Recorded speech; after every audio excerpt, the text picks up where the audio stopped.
Welcome to the Elevate Your Event podcast, where we talk about how to plan and execute an unforgettable event that will dazzle your guests and generate more income for your organization. From fundraising and securing trendy auction items to event production and logistics, get the best tips and advice from seasoned fundraising and event professionals who have been in your shoes.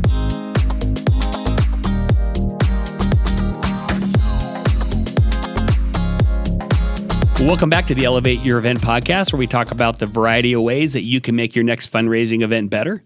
And today we have a really fun topic. And in order to talk about a really fun topic, which is pricing, we had to bring in some really fun people. Yes! Amazing. I love that introduction.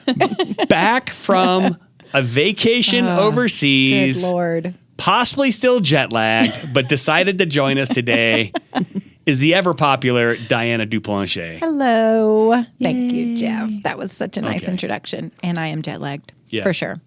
Awesome. Yeah. Well, it's thank fun. you for I'm being here. Okay. I'm totally pumped to be here. We're going to keep this, hopefully under 30, 35 minutes so Diana can get it to her nap. I am not going to take a nap. Okay. But I'm a terrible napper. But thank you for that. Okay. I appreciate the offer. Yes. Well, and also joining us is one of our most favorite, and I would say one of our customers' most favorite So true. service and onboarding and event staff people, Lori Mackay. Hey. And nobody cares that I'm here too. That's totally fine. And Jeff Porter. Nice. I feel like I'm at a hockey game. Okay.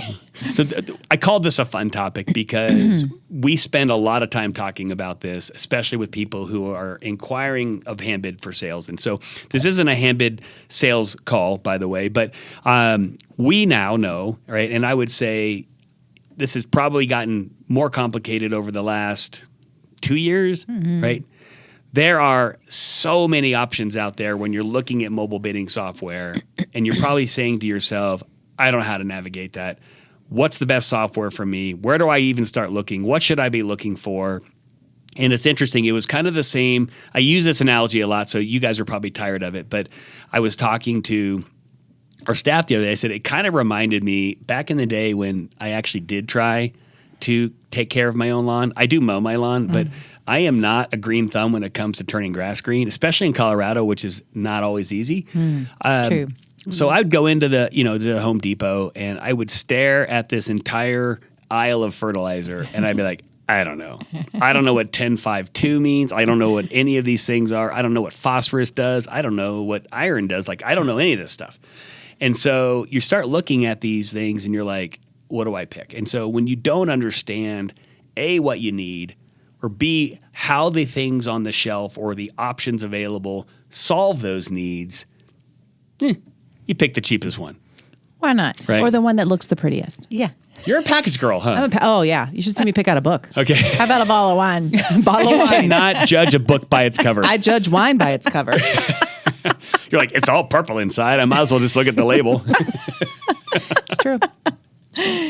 No, you can't do that. So that's the whole point. Is like, I get it, and then more recently, we had to replace the windows in our house. Our house is old enough now, and in Colorado, the climate is brutal on windows just because the temperature changes are so massive during the day sometimes and then at night. So anyway, we're like, okay, we want black windows or whatever. That seems pretty stylish. Go to Home Depot, get a quote. Oh, they don't have black windows. I don't know why. Let's find another. Oh, you have black windows? Great. We just want black windows. So we get a quote, and then my wife's like, I think we should probably get a couple of other quotes.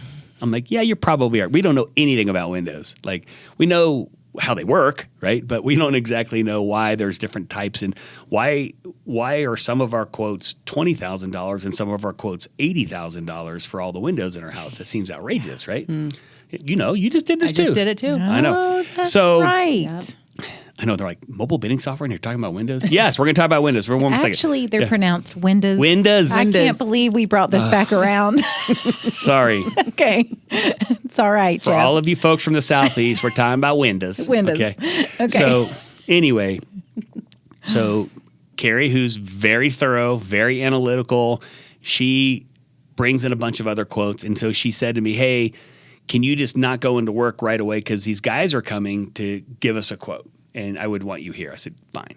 So these guys show up And they're like, well, where else are you looking? And we're like, well, we looked at Lowe's and Home Depot. And he says, well, there's going to be some things that they're not going to do that we're going to have to explain to you because they're just going to use a standard installer. And so are you prepared to retrim the outside of your house where the windows are replaced? Because likely when we replace these windows or anybody comes in and replaces them, some of your boards probably need to be replaced that border them, right? Whatever the frame. And are you going to seal them? And then are you going to do this? And then you're going to repaint everything? Carrie's like, yeah, maybe I'll repaint, but I didn't factor that into the price. And how much is that going to cost? And he said, and what did they quote you? And he looks at it and he's like, oh, vinyl windows. You can't have black vinyl windows in Colorado. Why not? And he's like, he starts to explain why. And so now all of a sudden, now we're getting educated on, hey, this is what you said you want. And here's some other things that you need to consider. Right, that are going to impact that are going to make it a better, experience for you or a better product or result for what you want for your house. And here are some things that you shouldn't do, like buy black vinyl windows in Colorado, which will fade to a gray, he says, within a year or so. Whoa. Right? So I was like, all right. Fine. How much is this going to cost? But he gave you questions that you never thought to ask. Never thought to ask. Yeah. Right? And so we've been doing a lot of that. Right? We Because, we got started back in 2011. And I would say for the first 4 or 5 years, the number of mobile bidding companies that we knew about or that were, I would say, considered by people that were also considering us was a handful. Okay. And so, it was very logical to say like, well, this is what they do. This is what these other people do. Now we get on the phone with people and they're like, well, I'm looking at this piece of software. And we're like, okay, I've never heard of them before. Hold on. Yeah. Do some quick research. Totally. And I think part of that was with COVID, right? Everybody moved online, right? And then when everybody moved online, all of a sudden, fundraising software tools that always did kind of online donations and online events of some sort added an auction component. And now they're mobile bidding solutions. But are they really? I mean, again, it comes back to what do you need, right? And what factors do you need to consider? And so now the landscape is just massive. And so what we want to do today is, like I said, we're not here to sell you Handbid because it might be very well that we're not a good solution for people that are listening to this call. Yeah. Okay. It's not for everybody. No, and we would be able to tell you that. But what we want to do is start talking about the things that you need to be asking, the things that you need to be considering when you're looking at software like this as it pertains to your event. Okay. And maybe even just beyond this one event. But when you think about, okay, I'm looking for software to help me automate and quote elevate my event, right? Right. What kind of software am I looking for? And is it really going to elevate my event? Yeah. Okay. So, And is it going to do it for this specific event or is it across the board? And what kind of questions? Or do you need more than event software for one event? Right. Do you need event, software that does multiple purposes? yeah, exactly. So before we get into some of those elements, let's start with the elephant in the room, which is why in the heck does some software say it's free? And some software is a few $100, and then some software is a few $1,000s. Like, I don't get it, right? And so let's start there. Okay. And then from there, we'll start talking about, okay, so for these packages that do cost more, why do they likely cost? They don't just cost more because they cost more. There's reasons why, and so we're going to dive into that also. Okay. So in terms of free, let's just get this one out of the way. Like we talked about this on a previous podcast too, right? Free is not free. It's not free. Yeah, it's not. Okay. Somebody is paying for it. Somebody. Right. Yes. These people are not working for free at this organization that are writing this software. Okay. And they're not getting free rent. Right. And those aren't, their refrigerator's not full of sodas donated by the Coca-Cola Foundation. Okay. That ping pong table was not free, right? These people are they're getting paid. This business has costs, so this business is making money. So the software, it may appear to be free to you, okay, as a nonprofit or somebody running auctions, but somebody is paying for it. And the recent trend is that it's your donors that are paying for the software. Okay. And so is that what you want? I mean, that's the first question. Yes, I'm totally fine with that. Okay. Well, I think it would behoove our listeners for you to describe the workflow under which a donor receives that messaging. Because I believe that you had a friend who had a situation where he was bidding in an auction and thought he donated. Okay, he donated, and the in system, a paddle raise. Okay, that's right. I'm remembering this now. He donated in a paddle raise $1,000. Okay. And they were using, don't ask me why, because this organization raises plenty of money. They were using free software, and his bill was for $1,150. And so he had a $150 tip put on there, okay? And he was trying to figure out, well, what is that? And then he's like, well, maybe it's the credit card fees. And I think, they were covering the credit card fees, but where's this 15% tip coming from? So he called the organization up and they said, oh, that allows, that's from the software company, okay? And so that allows us, they didn't say it makes it free to us. They said that allows us to use the software. Wow. Okay. Okay. It doesn't sound like they really understood what they were not paying for. That's right. I agree, Lori. So anyway, he's annoyed. And they said, well, we can refund that fee if you want. He goes, yeah, I mean, I don't want to pay $100. Like, if the money was going to you, it'd be fine, but the money's not going to you. So a couple things that people need to understand, okay? These tips, okay, that money is going directly to a software company. It is not going to the charity, okay? So the consequence of that is you really, as a charity, have no idea how much money they're extracting out of your guests. Right. And what you're actually doing, if you ask us, is you're handing this software company a bunch of supporters of your organization, call them wealthy, call them generous, whatever you want, and you're allowing this company to extract money out of them. Okay. And in most cases, probably considerably more than the software would cost if you just bought it. Yeah. Right. So we're not fans of that. We're fundraisers. I wouldn't do this with my own donors. I wouldn't ask them to pay for my software. I mean, we have an event, obviously we try to have ticket sales and stuff cover the cost of the event. We try to get sponsorships to cover the cost of the event. That money's coming to us. Okay, and so now the donor gets the tax write-off because it's coming to us. We know exactly how much money's coming in from our donor base, okay? And we can thank them for it. So, well, it tells me, based on your friend's experience, and I think other things we've heard in the industry, because we have prospective clients who call and say, we tried this free version and it did not go over well because it's not clear, and then there's a trust that's broken. There's something that's confusing about it, and then organizations wise up and say, this isn't how we want our donors to see us. We want them to understand where all their money is going. That's right. So, and these things are not easy to get out of. So there's two, and I'm not going to say, we're not going to talk about who these companies are. You can go find them. They say free fundraising software all over their Google search results and stuff. But there's kind of two ways to get at them. Some of them will allow you to turn that feature off, but then they're going to charge you some sort of percent. Well, use that percent as a rough proxy of how much money they're going to extract from your donors, because they're not going to lose money by letting you turn it off. Okay. Okay. So let's just use easy math, because that's me. I don't do math in my head well. So 5%. It's a total lie, y'all. Okay. He totally does math well in his head. Keep going. So 5%. So if we went with 5%, say you're raising $100,000 at your event, all in, top. I mean, that's paddle raise, live auction, silent auction, drawings, whatever else you're doing, ticket sales, whatever. Okay. So you're raising that kind of money at your event, which is not unheard of, right? We have plenty of clients raising that kind of money. Sure. Your donors are paying them, or you're going to have to pay them 5%, which means on average, your donors have, if you turn that on, would be paying them about $5,000.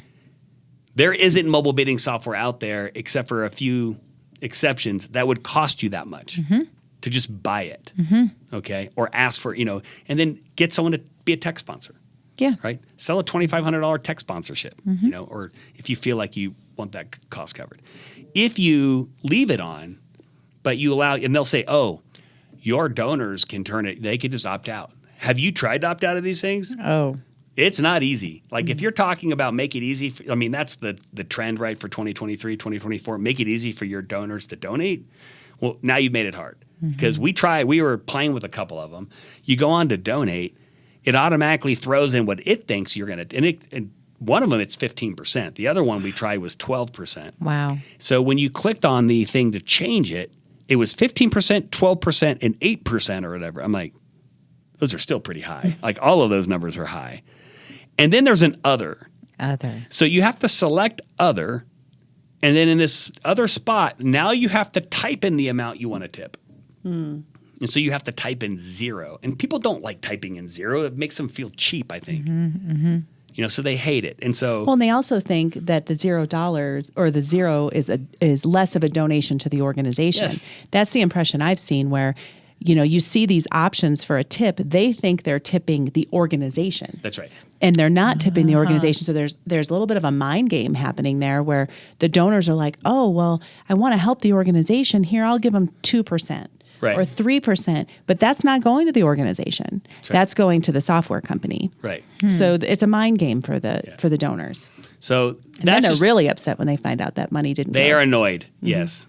Yeah. Really upset, annoyed, confused. My friend was, when I explained, actually, he didn't really fully understand this anyway until I So explained it to him, interesting. and then he was mad. He's like, "Well, I'm calling them, and how cheap can they be?" And I was like, "Well, come on. hang in there. They're Take a deep Well, the breath. organization isn't thinking that they're being cheap necessarily doing that. They think they're being frugal. But that's that's the impression it gives to the donor. Yeah. So there's a couple bad angles that come off from Right. lack of, I just would say it's a lack of transparency. So if you go with something like that, you need to educate your donors walking into that. They need to understand that tipping is for the software company, and that's to help cover the cost of the software. Yep. Well, you're not going to find Handbid implement tipping. You can charge You can tip premiums. me. Lori accepts tips. I'll come to your event and you can tip me $5,000. I will let you do that. Hilarious. Yes, that is funny. Okay, so let's move past free software. Okay. So now we know that software costs money. So what are the things that are going to drive the cost of the software? Okay, and let's first and foremost, I think it's user experience. Yeah. Okay, when you look at the applications and the tools out there, the ones that are generating both a great end user experience and also, I would say, a good auction manager experience, they're investing in that. And I think it matters because a guest that's enjoying your software, a guest that finds it easy to use, a guest that finds it engaging is going to bid more, possibly donate more. At least stay more connected. Yeah. Anything else on that you guys want to add?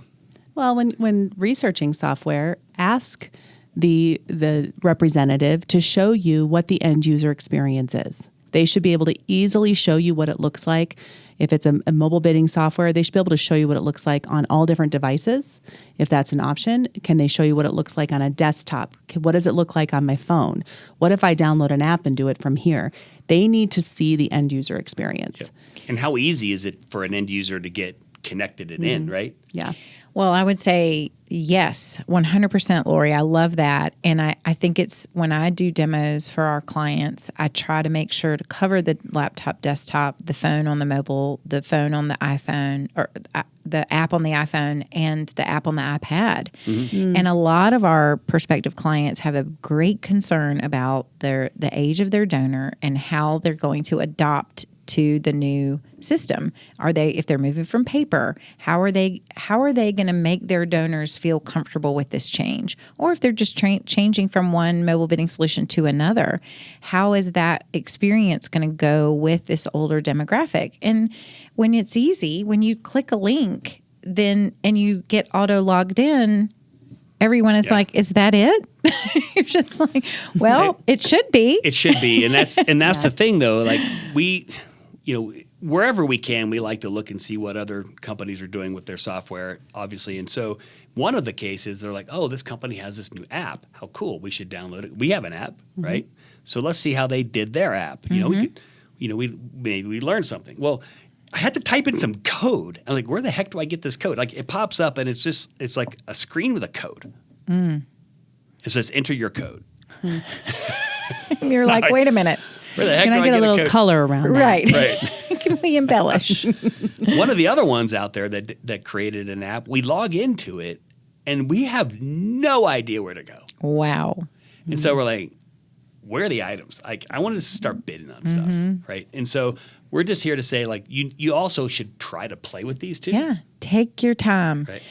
I tell my clients, my prospective clients, to if they're making a decision, take these various solutions and put them on their phones, and then have somebody else in your committee meeting bid against you, and really see how easy it is. That's right. For the first time, get started for the first time. So I think it's really important. You have to be educated on the system to answer the questions from your committee, and to do that, play around with it.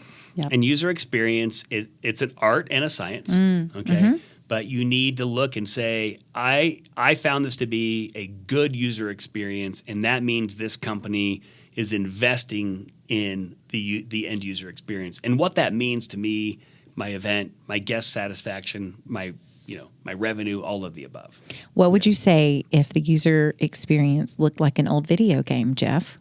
I'd say that company is probably not very innovative. I hear that a lot. If you're using software that looks like it was written in the 90s, it's probably not a company that you should consider, okay? And I'm not trying to bash on anybody, but they're not investing in the end user experience. And if you look at companies and kind of where UIs have gone over the years, Apple's always people's benchmark, right? Because they try to focus on that quite a bit. And I think people recognize and see that and say, yeah, and if you look at Apple's always been a leader in a certain sense in where the user interface is going, the user experience is going. You look back at 2009, 2010, it was this skeuomorphic design, right? Everything looked like it was real. Like the Apple Calendar app had stitching around it. It looked like it was leather, right? Oh, God, and then I forgot about that. Remember that? Yeah. And then they went to their flat design, and all the icons on the iPhone went flat. Oh, wow. And now it's kind of morphed from there, and everybody followed them, right? And so, but the only reason I'm bringing that up is because that's people that are continuing to kind of advance the topic, right? People that you see their user interface designs evolved over time. Right. You can say these people are paying attention to how people are using our software, and they're making adjustments, and they're staying current. Well, and they're open to feedback. I mean, that also means, not only are you trying to keep up with the coolest trends or be ahead of the game, but you're also an organization or a company that's willing to take feedback from people and say, oh, well, this didn't work. Let's try this, and be innovative because you're listening to the experience. Yep. When I think about how the Handbid iPad app has evolved since 2015, maybe when I was hired in 2015, it had a hardwood floor background. Yes. The only thing you could do on it was place bids. Right. And now with a 5-digit PIN code. With a 5-digit PIN, actually, right, with the 5-digit PIN code. That's right. Then we made it so many changes. Now you can check people in. You can place live bids. You can run your paddle race. We can run your paddle race from it. There's so many cool things. You can scan QR codes. It's amazing when I think about what that has happened with the iPad. It's going through a redesign again. There you go. Oh my gosh. Awesome. Because it's so time. exciting. So, but I think we've kind of beat this horse to death. It is absolutely important for you to look at and say, yes, this looks like it was written in the last 4 years or so. Yeah, exactly. But along with interface and usability, let's talk about the other one. And I put on here adherence to standards and policy. So the first one let's talk about is just accessibility. And that one, what in the heck is that? Okay. And you might see some websites have the little man in the corner. It looks like, he's got his little arms up in the air. And it says that this site is accessible or something. So this kind of reared its ugly head during COVID because when people had to use software online, Now all of a sudden you have people paying attention to how accessible is this software to people with disabilities. Okay, so if I'm a blind user, can I use a screen reader and navigate this software to donate, bid, whatever? Okay, or if I have some sort of other visual impairment and I can't see certain color combinations, is there a way for me to modify the software to accommodate that? Or whatever, there's a plethora of them, right? And it could even just be you have an older guest and they don't see very well, so they cranked up the font size. I've already done this, guys. It tells you how old I am. Cranked up the font size on their phone so they can see. And does that reflect in whatever you're using, whether it's an app or the website or whatever? It's doubtful it's on the web, but when you're inside of that app, are they pulling in those changes, high contrast, high font size, settings that end users put on their phone? Okay, that's accessibility, and there are standards around it. Yeah. And so, we work with a lot of universities, and they're always the first to ask, do you comply with these standards?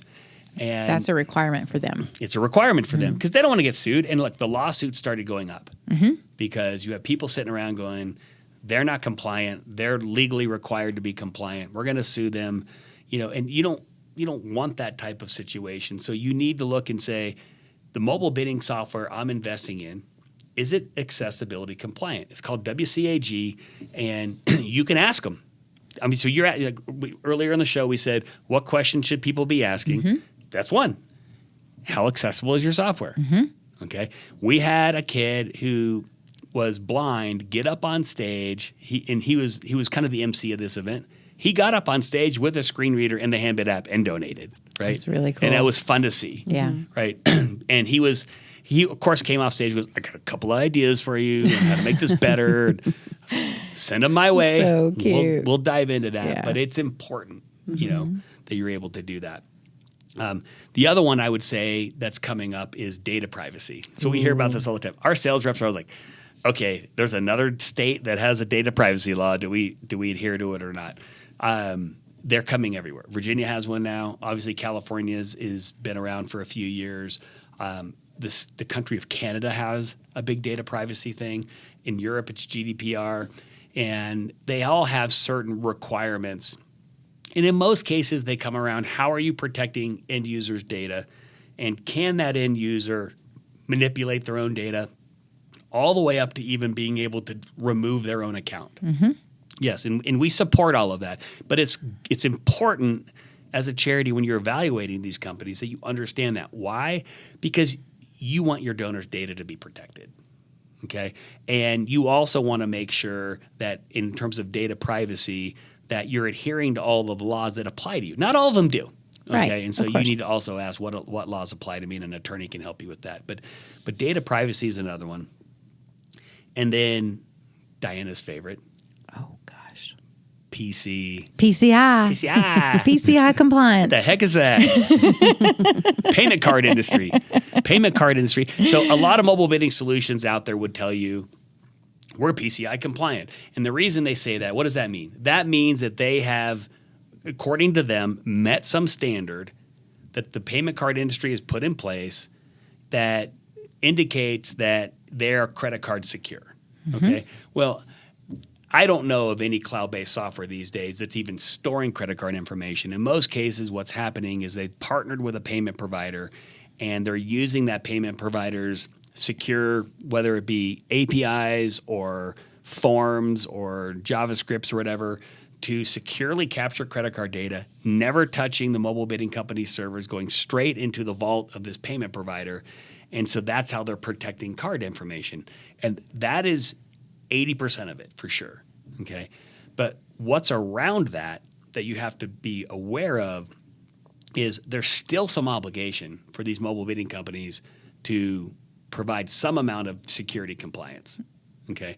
And you know this. I mean, how many, forms from universities and large corporations do we have to fill out asking us all these questions about backups and encryptions and all that other kind of stuff?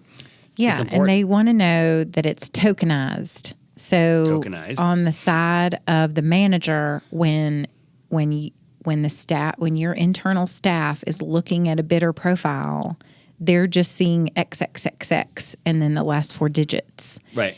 And so it's not truly visible to anybody here at Handbid, hopefully not in some of the other mobile bidding companies out there.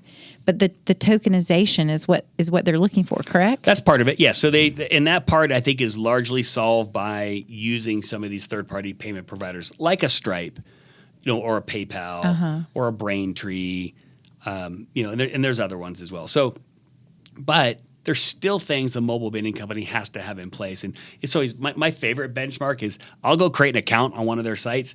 And if I can use the word password as my password, they are violating a certain PCI, like I would say, requirement. Okay.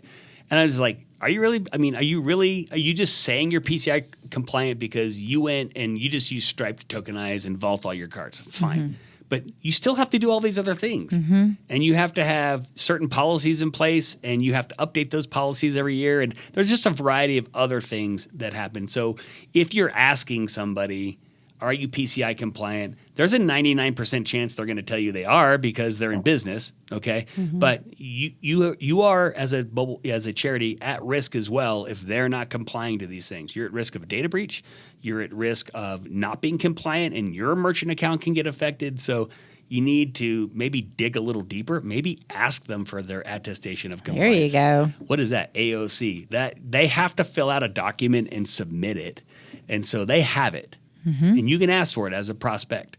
And you're probably like, what the heck am I going to do with this? Well, I don't know. Maybe one thing, you could hand it to one of your techie dudes to look through, okay? But the other thing you could do is that at least tells you they're going through the discipline of filling it out. The other thing, though, is go create an account. I mean, type in the word password and see if it works. It works on almost every mobile bidding site, except for Handbid, it will not work. But a lot of them, it will let you do that. Why? That's actually a violation of what they ask you to do. So anyway, we won't get security is boring. We're not going to talk about boring. It is, but it's important. It is important. Yeah. Because every time, you'll set up accounts with people and you're like, okay, now you got to set your password. And they're like, oh my gosh, I have to set this big long password, or I have to do all these things. I'm like, this is good. This is actually a good thing. Let's introduce you to 1Password. Right? 1Password. I'm going to put in a shameless product plug for 1Password. It is absolutely a lifesaver. I love that thing. It generates all my passwords. I only have to know 1Password. Okay? That's it. Hence the name. Wow. Go out and download it and play with it. It is so, you will not complain again about 8 characters, uppercase, lowercase, whatever.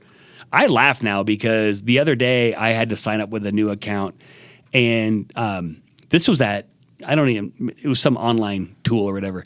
And so I had 1Password generate me a password. And it came back and goes, I'm sorry, your password cannot be longer than 14 characters. I'm like, wow. Cannot be longer than 14 characters? That's a new one. That's so funny. It cannot be too secure. That's right. That's the opposite of secure. Anyway. Oh, God. Passwords. Anyway, so another thing to ask about their security compliance. Okay, APIs and third-party integration. Oh, you get asked about this a lot, I bet. Oh, my gosh, all the time. Our clients or prospective clients want to know, how are you going to make my life easier so that I can directly connect the Handbid data to my CRM? And I want to be able to do that seamlessly. Yep. And if I can't, if y'all don't have a direct integration, what are my options? So, it's important because all of your donor data lives somewhere else. And I think it's important for a variety of reasons. So obviously everybody thinks, oh, it's just easier. It just saves me time. It does save you time. Okay, right? If you can synchronize your contacts between your CRM and your mobile bidding software or your event fundraising software, that helps, right? But it's also more secure because people, they forget this part because if I don't do that, what do I have to do? I have to export my contacts out of my CRM into a spreadsheet, which I'm storing hopefully on a laptop that's secured. But again, right, maybe not. So then it sits there, or maybe I threw it in Dropbox or some other file sharing tool, and then I have to upload it into the mobile bidding software. Okay. And so that there now I've got a copy of my user's private information stored on a hard drive somewhere. Okay. Just pointing it out. Right. And then on the on the flip side of that, you're going to have the same thing when you're trying to get transactions back and forth. All right.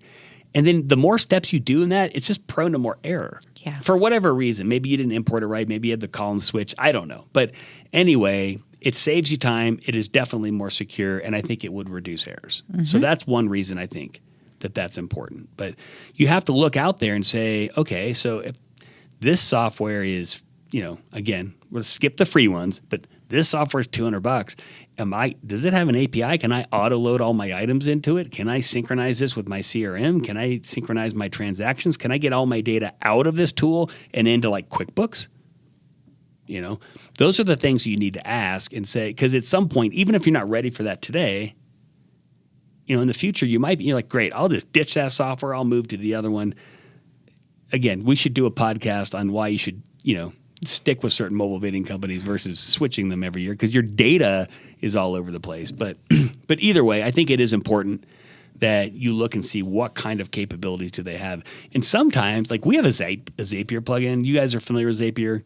Yes. Yeah. It's kind of like the WYSIWYG programming tool out there. And it allows our clients to do a variety, I would say, kind of fun stuff. Like you can do the serious stuff. Like you can say every time somebody buys a ticket, then put them in this, spreadsheet over here or send this to QuickBooks or whatever. You can do that stuff. Send me an email. Yeah, send me an email. Oh, cool. Yeah, that's a good one. But you can do fun stuff like every time someone buys a ticket, I text Diana and tell her, right? Or every time someone checks in at the door who has a VIP status, then text this person and say, Lori Mackay showed up, right? That's the fun stuff, right? Yeah, I think it would behoove our listeners to have you explain what a Zapier plugin is. I mean, I the way I explain it, and you can kind of add some color, is I say Zapier is a conduit between two different softwares. Two cloud softwares. Okay. Yep. I got it right. Yay. Yep. Exactly. And there's a trigger and there's an action. So it's like when this happens, then do that. There's actually another one out there for like personal use called if this, then that, right? Cool, It's the same thing, right? Yeah. So if, my garage door opens, then turn on my lights kind of thing, right? It's the same thing, but this is in the cloud space. So it's like, if this event happens, if this auction status changes to closed, or if this person checks in, or if this ticket is purchased, or if this item crosses its reserve price, or, whatever, okay, then I want you to do this, right?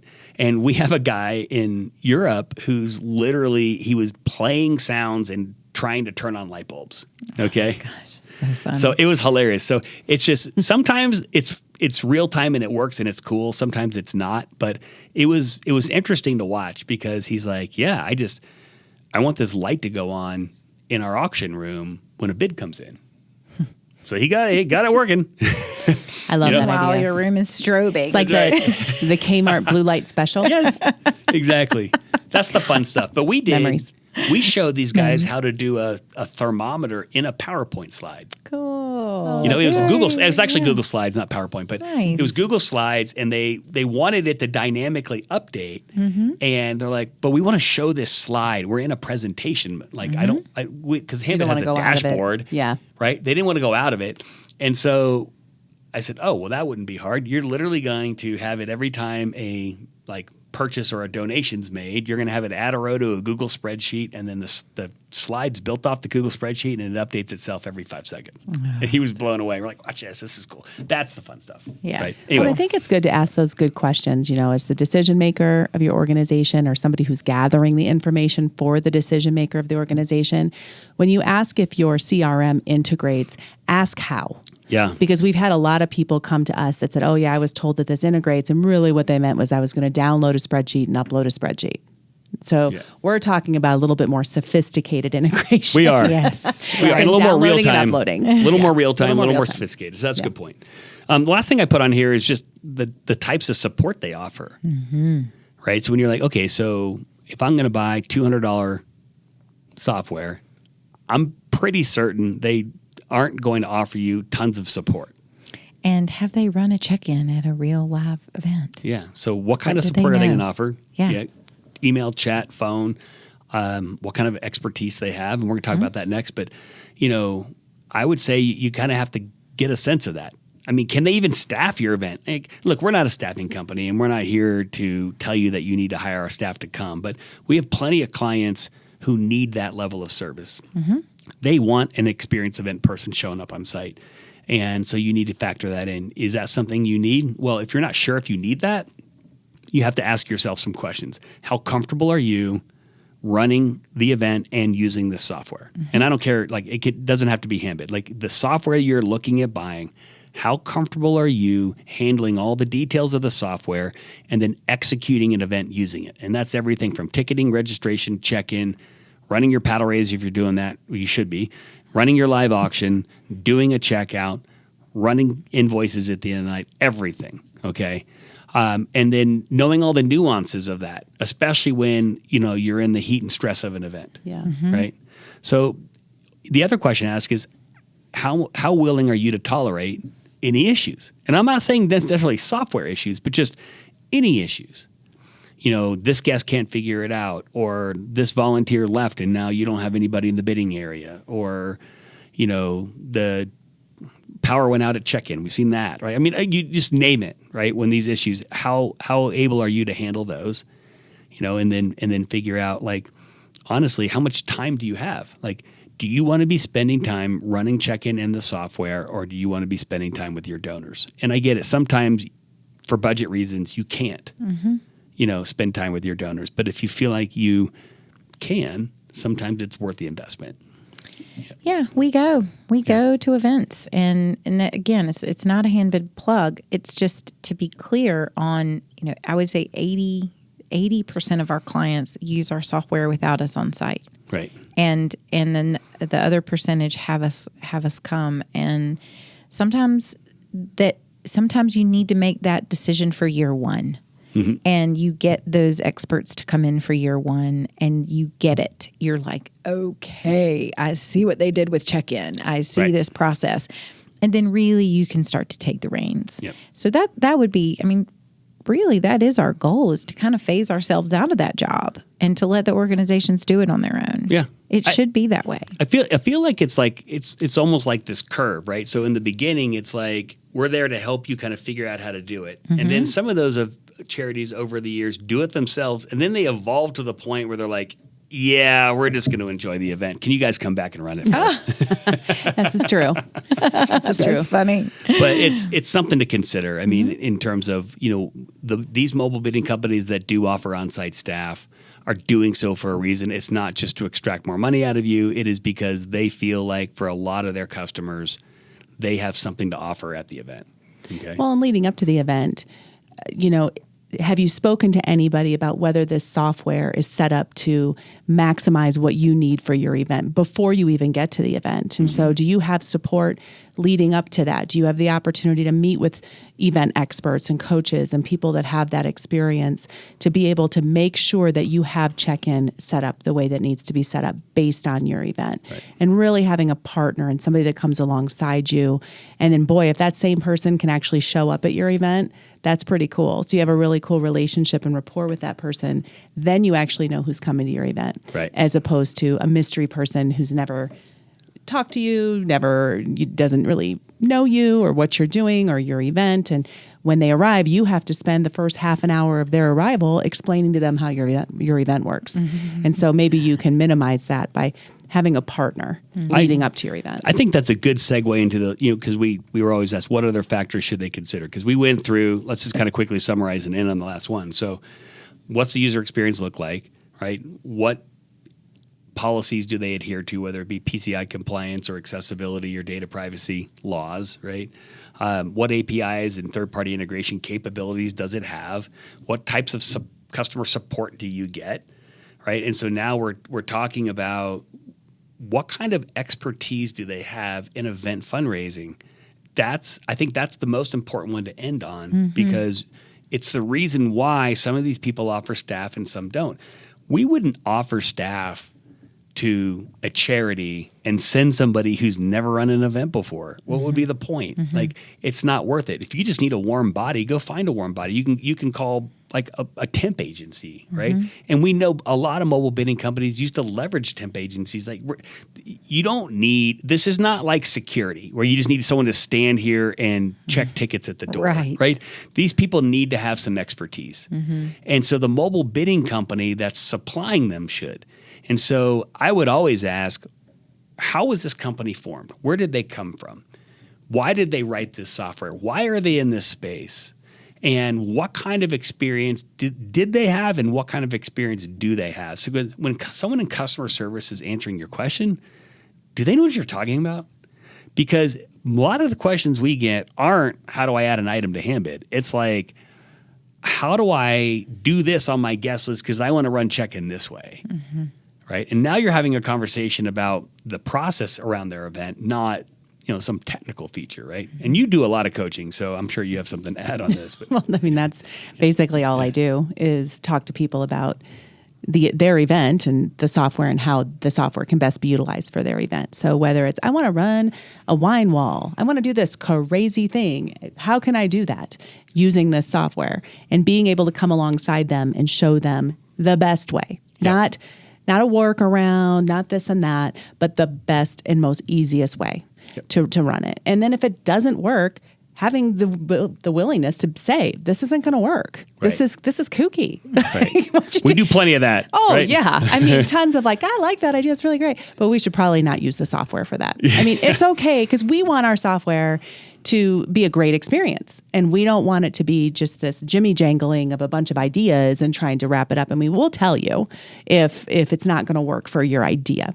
Most of the time, yes. You find middle ground. And you find middle ground. You find middle ground, and you also sometimes, again, this is the beauty of working with certain mobile bidding companies that I think have been there and through the trenches have done it, to come back when they tell you, I don't care who it is. I don't care if you're talking to One Cause, Give Smart, us, Givergy, anybody. If they tell you it's a bad idea, you should listen to them. Please. Okay? Now, you can disagree with them, but the point is that there's probably a reason why they don't do it that way. Okay? Now, you may not like the reason. Like I said earlier. But in a lot of cases, they're probably right. And I look, we've talked about this in check-in in all of our other podcast episodes. We're not going to revisit it here. But there's a lot of reasons why certain software works the way it does. But if you're working with a company that has extensive event expertise, you can bet, right? Or you can at least trust that there's reasons why they do certain things the way they do them, right? Yeah. And so that's what we're gonna leave it on that one, which is, find a company that's got some event expertise, or ask them how much event expertise they have, and if they're going to send somebody to your event, what kind of person are they going to send? It's all important for you to find out when you're kind of selecting these businesses out there, and then find an innovative company, find a partner, right? Find someone who's tracking all these things. Find somebody who knows that the next state data privacy law is on its way before you have to tell them, right? Find a company that knows what the raffle and drawing laws are in your state, okay? Hint, hint. That's a big one. Yes. There's a podcast on that one, by the way. Exactly. Find someone who's adding new innovative things. Look at their, look at what they've added to the software. Ask for their release notes. Ask them, what have you added to this software in the last year? Give me a bulleted list.